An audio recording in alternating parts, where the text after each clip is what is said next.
Sejam bem-vindos à Revista Fórum, eu sou Carlito Neto, historiador e cientista político. E hoje eu estou aqui para analisar a vitória do Donald Trump sobre a Kamala Harris. A gente viu ali a votação, surpreendeu muita gente. Inclusive, depois de praticamente 20 anos ali, sem uma eleição vencida pelos republicanos no voto popular também, o Donald Trump vence não só no número de delegados, mas também vence no voto popular. E aí já apareceu na internet um monte de gente para justificar os motivos pela derrota da Kamala, que é a esquerda liberal, que é a esquerda isso, que é a esquerda aquilo. Lembrando que a Kamala não é de esquerda, né? Que o Partido Democrático Estadunidense não é um partido de esquerda, ele é visto como um partido de direita liberal, inclusive. E como o Trump e o Partido Republicano nesse momento se radicalizou demais à extrema-direita, o Partido Democrata está à esquerda dos republicanos, mas continua dentro do mesmo espectro político, que é o espectro da direita. Dito isso, eu li em muitos lugares e vi várias postagens das pessoas falando assim: agora com a vitória do Trump o Brasil se ferra, agora com a vitória do Trump o Bolsonaro não será condenado. E aí vamos primeiro botar o pé no chão e vir para a realidade, tá? Antes de tudo, lembrem vocês aí que estão com esse tipo de pensamento, porque são pessoas do nosso próprio campo que têm falado sobre isso aí, tá? O Brasil é um agente importante na economia global, inclusive é um agente importante dentro do BRICS, onde está Rússia, China e outros países que são importantes, inclusive para a discussão política global. O Brasil é a maior economia da América do Sul e estrategicamente posicionada também. O Trump não vai querer atacar o presidente Lula para satisfazer o Bolsonaro. Se tiver em algum momento alguma crítica ou outra, acontecerá sim, porque o Trump ele é ideológico, mas não porque vai defender o Bolsonaro. Tá? O próprio Itamaraty já emitiu um comunicado para jornalistas que entraram em contato com o Itamaraty perguntando sobre o que eles acham que vai acontecer com o governo Trump. Eles dizem que não vê motivo para o Trump atacar o governo brasileiro, tampouco o presidente Lula. Lula, inclusive, já parabenizou o presidente eleito dos Estados Unidos da América. E para quem está achando que não vai dar em nada em relação aos crimes cometidos pelo Bolsonaro, a punição pela tentativa de golpe do 8 de janeiro, deixa eu lembrar para vocês aqui uma coisa, tá? Há alguns meses atrás, o jornalista Jamil Chad publicou algumas matérias na coluna dele no UOL, se não me falha a memória. E nessas matérias, nesses artigos, na verdade, ele trazia ali como é que o Brasil tinha passado a ser visto globalmente como uma referência para o enfrentamento da extrema-direita e o fortalecimento da sua democracia. Se cita lá, inclusive, que as instituições brasileiras nessas matérias funcionaram, e funcionaram tanto que a gente não tomou o golpe do 8 de janeiro e que, diferente do que aconteceu nos Estados Unidos da América no 6 de janeiro deles, aqui no Brasil os responsáveis estavam sendo punidos. A gente já viu várias pessoas sendo condenadas aí, inclusive. Ontem eu até li um post aí de um jornalista que, apesar de ser de direita, a gente mantém uma boa relação, ele dizendo que as condenações foram baseadas em vingança. E aí eu entrei até em contato com ele e mandei um print de uma coisa que tem no direito penal chamada dosimetria da pena, que para quem não é do direito entender de forma bem simples é basicamente o seguinte: existem alguns critérios técnicos para que você estabeleça a pena do indivíduo que cometeu o crime por cada crime dentro do mínimo e dentro do máximo. Você vê ali os tipos de crimes que foram, são 3 critérios, né, para a gente não ficar enjambrando aqui muito. E aí você vai levar em consideração várias variantes, né, entre elas atenuantes, né, que podem diminuir a pena, agravantes que podem aumentar a pena, reincidência, tem vários fatores.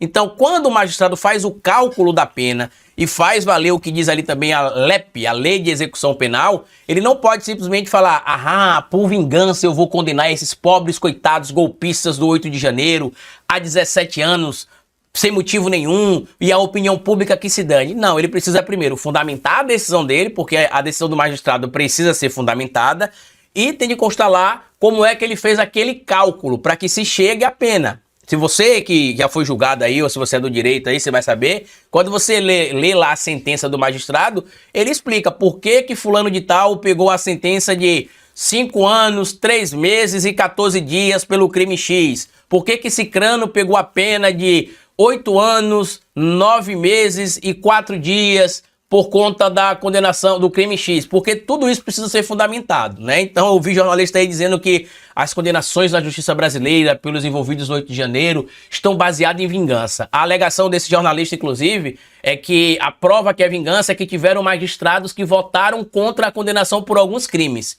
E aí eu citei para ele, né? Ainda bem que você sabe que não precisa ter concordância 100% em tudo dentro do direito, porque existe o contraditório, a ampla defesa e a presunção de inocência. E não é porque dos 11 magistrados, por exemplo, 2 ou 3 discordam que deveriam ser aplicado a punibilidade por todos os crimes, que os outros que concordam que deva ser aplicada a punibilidade, eles estão agindo em vingança e os outros bonzinhos querem livrar os golpistas do 8 de janeiro, porque foram pobres coitados afetados ali por uma maluquice da seita bolsonarista colocada na cabeça deles ali, que eles foram para lá. Isso a gente já sabe que não cola, tá?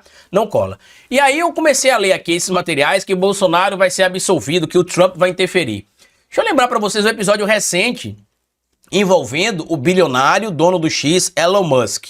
Pressionou o STF, atacou o ministro Alexandre de Moraes, divulgou documentos dizendo que existia censura, que existia ilegalidades, né, que era o tal Twitter Files Brasil, que contratou-se inclusive ali 2 jornalistas, né, um deles era o Glenn Greenwald, que em algum momento da sua carreira teve relevância, e o outro era o Michael Schellenberg, que ninguém sabia quem era também, além de ter tido a cooptação ali também da Folha de São Paulo para se vender a ideia de que o Xandão estaria agindo fora do rito legal para se fazer valer a lei. Se vazou, inclusive, conversas ali conseguidas do telefone celular de um ex-assessor do ministro Alexandre de Moraes, que até agora não se explicou muito bem como é que essa conversa foi vazada. Buscar o suporte da mídia, da imprensa chapa branca ali para tentar, de alguma maneira, embasar essa narrativa encampada pelo Elon Musk, que custou muito dinheiro, tá? Esses veículos da mídia não iriam abraçar a narrativa do Musk só porque acham os lindos olhos estranhos do Musk bonitos e atraentes, tá? E mesmo assim, até mesmo bolsonaristas como o jurista, Ives Gandra, disse que não tinha nenhum tipo de ilegalidade na ação do ministro Alexandre de Moraes e que, por mais que ele discordasse de algumas condutas, estas condutas que estavam sendo apontadas pelos veículos da mídia corporativa tradicional não eram motivo para nulidade ou para alegar que se teve ali parcialidade por parte do ministro. Depois a gente viu que o Twitter tentou bater de frente com o ministro Alexandre de Moraes, tentou bater de frente com a justiça brasileira e ele teve de aprender que no Brasil a gente não é um cabaré sem regras, né? A gente tem regras, você não pode entrar e fazer o que você quer. Ele teve o Twitter suspenso no Brasil, só retomou as atividades depois que estabeleceu a determinação que a lei brasileira estabelece ou coloca em prática, pagou as multas pelas condutas irregulares que ele cometeu e seguiu a legislação brasileira.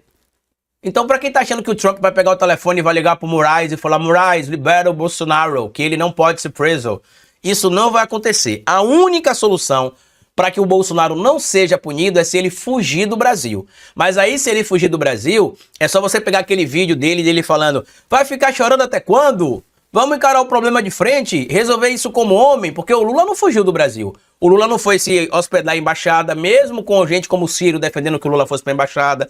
O Lula não deixou o Brasil, ao contrário, o Lula encarou os problemas de frente e provou que teve um complô parcial para que ele fosse perseguido, condenado e preso e retirado da eleição de 2018. O que eu não posso negar para vocês, evidentemente, é que sim, a extrema-direita global se fortalece com a vitória do Donald Trump. Por quê? Porque Donald Trump capitaliza muito dinheiro, muito recurso.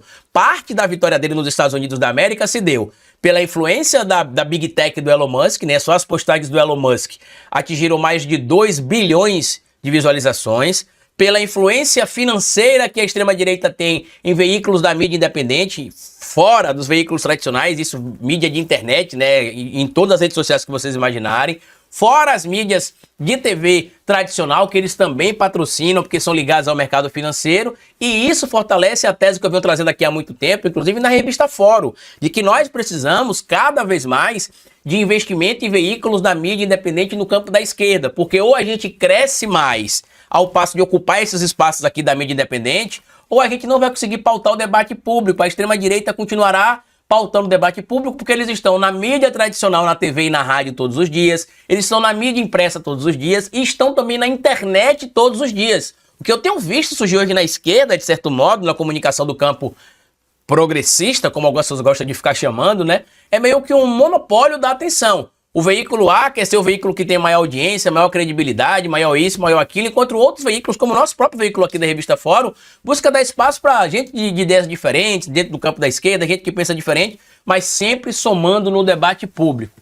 Essa eleição do Trump, na minha opinião, vai mais fazer com que a lei seja cumprida por Bolsonaro o quanto antes do que beneficiar o Bolsonaro. Como eu disse, a única chance de o Bolsonaro não ser punido pelos crimes que ele cometeu é se ele fugir do Brasil. O Valdemar já percebeu isso, o PL já percebeu isso e o próprio Bolsonaro já percebeu isso, até por conta dessa situação, ele pediu que o Lula amolecesse o coração e desse anistia para os golpistas do 8 de janeiro. E não terá anistia. Não cai nesse papo de internet, gente, de desespero, que o Trump vai sancionar o Brasil, que o Trump vai prejudicar o Brasil, vai perseguir o Brasil porque o Bolsonaro isso, o Bolsonaro aquilo. A gente pode até não ter a melhor das relações, mas vá por mim que não vai ser essa perseguição que os bolsonaristas estão falando que vai acontecer, pois não vai. E também não terá perdão ao Bolsonaro, ele não será absolvido dos crimes que ele cometeu, ele será responsabilizado. E como eu disse, assim como a vitória do Trump é bom para a extrema-direita por causa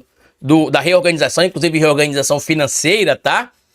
É ruim para o Bolsonaro porque o Bolsonaro sai de cena e aí vai se buscar agora um sucessor.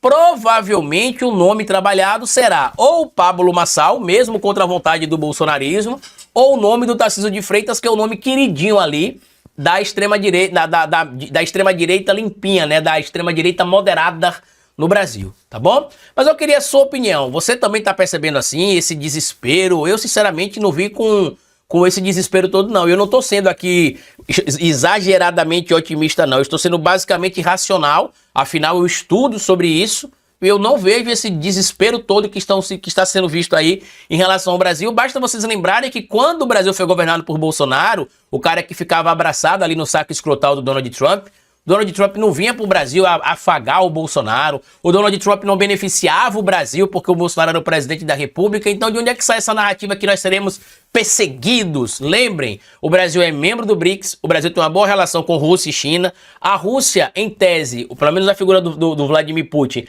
é próxima do Trump e pode ser ali que se tenha um apaziguamento ali por parte até do próprio Putin em relação aos interesses que poderiam ser ameaçados do Brasil frente aos Estados Unidos da América. Nós vamos aguardar, ainda é muito cedo para ter entendimento de tudo isso, mas por hora eu preciso trazer isso para que vocês se acalmem, em específico nesse papo de que Bolsonaro não será punido. Comenta o que é que você acha de tudo isso, compartilhe esse vídeo, se inscreva no canal da Revista Fórum e até a nossa próxima análise aqui amanhã. Tchau!